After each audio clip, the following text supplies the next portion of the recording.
I mean, look, I think this is pretty big news, and it's pretty astonishing, if you ask me, that this is happening. But TikTok moderators have now banned at least two pretty prominent Marianne Williamson supporter accounts. One of them is called Marianne Williamson for Prez, P-R-E-Z, and another one is called Lefty Takeover. And these accounts have tens of thousands of followers, no terms of service violations, but were spammed by Biden supporters mass reporting them. So basically, this is like the Biden team.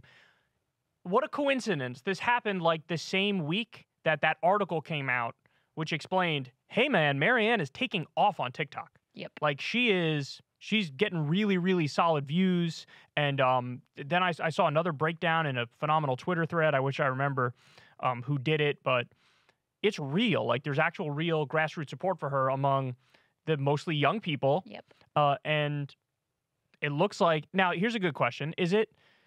Do you think this is really like grassroots Biden supporters, or is it like, like a paid team of hacks? Because I think it's much more likely it's the latter and not the former. Absolutely. And this actually, even before this, all of a sudden, so TikTok was being flooded organically with pro-Marianne content, where they were just like, she has her official account, which is doing very well and has, I think, close to 500,000 followers at this point. Already? Jesus. And they haven't like gone crazy posting videos either. Only 65, I think, are around there. Yeah, that's right. At least as of last week. Right. So already has a huge following there. But then there were all these just organically created, like, let me clip out what she said in that debate last time around. Let me clip out like what she said to Oprah back in 1992. Right. And like all this stuff, And so this was going crazy. People were talking about this is all over my For You page.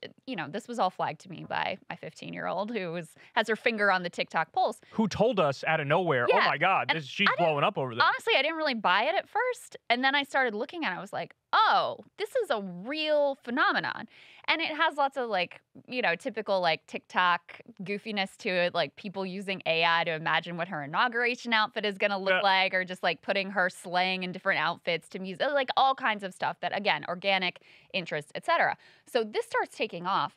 And all of a sudden, this lady pops up out of nowhere who's like barely used TikTok before and starts doing this whole like oppo dump on Marianne that starts getting circulated around. And then this is the latest, I think, front in their battle against the organic interest in Marianne on TikTok. Clearly, there's some sort of an orchestrated campaign here to go after some of the most prominent accounts. And it's not just that this comes on the heels of that Ryan Grimm article in The Intercept documenting her success there. It also comes on the heels of a report about how the Biden campaign team is trying to fake grassroots support effectively and like not really buy off influencers on TikTok and other platforms, but they're using access to basically co-opt these people, like inviting them to the White House, like the State of the Union thing. They have hundreds of these people that they're trying to curry favor with. And you can see, if you look at their accounts, just straight up pro-Biden propaganda. So, yeah, there's something orchestrated going on here. There's no doubt in my mind about it. So the influencers are going to, they're talking about giving them their own room at the White House. Right. To make them feel special. Right. So you have like the White House press secretary speaking to most of the media, and then you have like the influencer room where they could talk one-on-one to people in the administration, so they feel like they get the access. Yeah, and you know what? If you had an open policy where you had, people who were critical of people from a variety of ideological stances who had greater access to Karine Jean-Pierre and to the administration, I would say that's great. But that's not what the plan here. No, they're buying off their support. That's what they're doing. Handpicking people who are favorable to them, who are going to reliably post their propaganda, and rewarding them with, insider access. It's the very same dynamic, like insider journalism dynamic that they wield so effectively with the regular press. They're trying to recreate this with influencers. And you can see, the amount of organic Biden support on TikTok. Come on. This is Gen Z.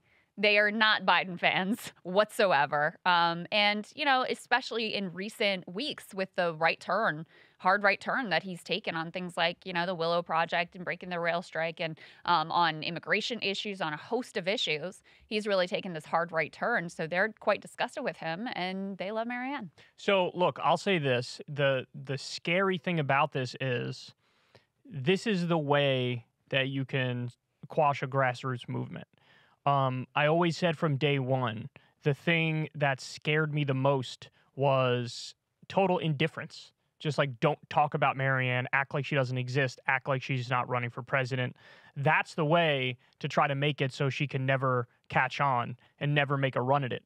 I would much rather have, honestly, a relentless smear campaign against her, because Right. at least her name is out there. At least you get to put out your counter narrative. At least she's being talked about. It's a little bit of the theory like there's no such thing as bad press. Yeah. At this point, I just want her to have press. I don't care how much. But what we're seeing here is, or the nature of it, what we're seeing here is they're trying to go back to the indifference effect by just like, let's just ban the pro-Marianne voices. Let's just silence. Let's just silence them. And that is, I hate to say it, the most effective way to fight back against it, so that people are just unaware of who she is, what she stands for. They can't see those TikTok videos, which, have her giving great speeches or whatever.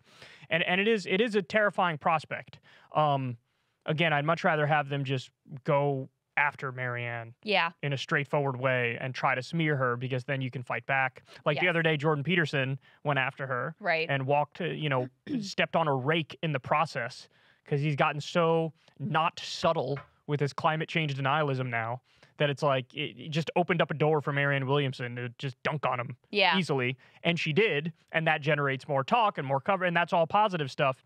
But this stuff and the silence of mainstream media, that's what I fear the most. So look, I don't want to make this a rallying cry necessarily, but this is why everybody needs to try to subvert it in any way possible, whether it's on YouTube or Facebook or Instagram or TikTok. I mean, they can't silence everybody, right? So the more you're out there, the more you're spreading the message, the better chance Marianne has. Yeah, I think that's right. And it's especially, if the movement gets to a certain point, certain size, certain cohesiveness, then this strategy won't work. Correct. Right? It's only now, when it's nascent and it's like this little tender green shoots, that they think they can use these kind of tactics. Bully tactics.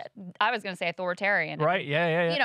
For a party that, democracy and the sanctity of we'll do anything shut them to up. save Shut them democracy. up. It's like, Get to the left of us, be quiet. exactly. Shut up. No plans for debates, right? Mhm. Just everything to completely censor and ignore any other contender. So, yeah, really important that, if you like what Marianne stands for, that you share and make sure you get the word out, because they're doing everything they can to shut this down. And final point, you have now prominent vaccine skeptic Robert Kennedy, who happens to have the last name Kennedy and happened to be part of that family. He's now running for president. Right. It'll be interesting to see how that impacts the dynamic of the race and how that impacts the coverage of the race. Is it going to make it so that the media talks about it more, or is it going to make it so that it's viewed as more, this is a clown show, so nobody's serious but Biden? I don't know how they're going to cover it, but I will just say I find it hilarious that Joe Biden is out there this past week having gaffes like, what did he say? Lick the world. Lick the world at the end of he's like, we got to go out there, we got to lick the world. And he's doing that, and the media is trying to impress upon you, like, bro, don't even bother challenging him. He's inevitable. He's, like, really on top of his game. Prime of his career, really, if you look at it. Right. It's like, come on, man. Let's come be on. honest Just here. give the other candidates coverage, right? Right. The RFK Jr. is not my cup of tea, but he should have his voice heard. Yeah. It should be, they should have a debate where everybody's involved. But my guess is they're going to do everything to not do that, even though Marianne had a poll at 10%. You told me RFK, there's a poll about RFK where he's at 14% of Biden voters, which is a weird sort of... It's kind of a strange universe. yeah. But it still shows clearly there is an appetite. There is discontent. We've seen this in a million polls. The Democratic voters are like, we want other options. So lo and behold, when you give them other options, some percentage of them are like, yes, we like that person. So not only was Marianne at 10% in that poll, when you looked at just the battleground states, she was at higher. 14%. Yeah, and with young voters, she's higher. RFK Jr. in this poll of, it is a strange universe, Biden voters as opposed to likely primary voters, actually would be a larger universe and less sort of like ideological or less like partisan. Because you're talking about general election voters who showed up and voted for Biden. Anyway, he was at 14% with that group. Those numbers already, both of them in double digits, that already way more than would qualify them for a debate stage. Right, that's right. Yeah, they say, you have to have like 3% or more, or something like that. Yeah. And then the other thing that I was noting is in every article about Biden, the press goes out of their way to say he hasn't gotten any real serious I know. primary It's contender. like, no. But I'm You're giving your opinion. Right, exactly. According to who? Because y'all seem to think Tim Scott is a serious contender. He's at 1%. Donut in some polls. Right. Donut. You seem to think that Nikki Haley at her like 4% or Right, Liz yeah. Cheney at her 2% is a quote unquote serious contender. And yet, two individuals who, again, RFK Jr., same, not my cup of tea. I got disagreements with him, whatever. It's a democracy. They should be able to debate, and people should be allowed to have a choice.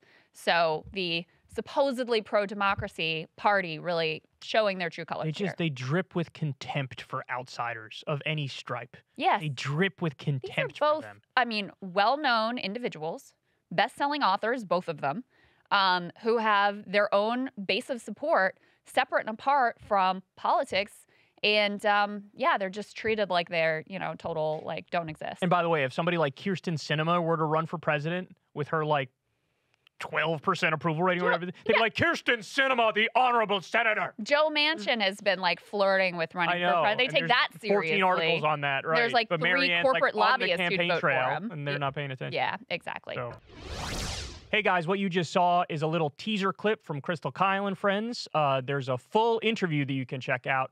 Go over to Substack and sign up for free, and you can get the full audio version of the podcast, or pay $5 a month, and you get the full video of the show, and you get it a day early. And we spoke to Daniel Nashanian of Bolts Magazine, who, by the way, is phenomenal. He's an expert on elections. He's an expert on direct ballot initiatives. And honestly, he keeps me and Krystal informed when it comes to elections. So if you're ever wondering, like, oh, how does Kyle know that thing about that direct vote on the minimum wage in Iowa or whatever? It's because I get the information from Daniel. We had a phenomenal conversation. Remember, guys, we don't take any corporate money, ad money for this show. It's all small dollar donations. So if you support the show, if you like the show, please consider paying $5 a month on Substack. You guys make this show work. So we love you very much. Everybody go check out the full interview. Links in the video description box below. We'll see you next time.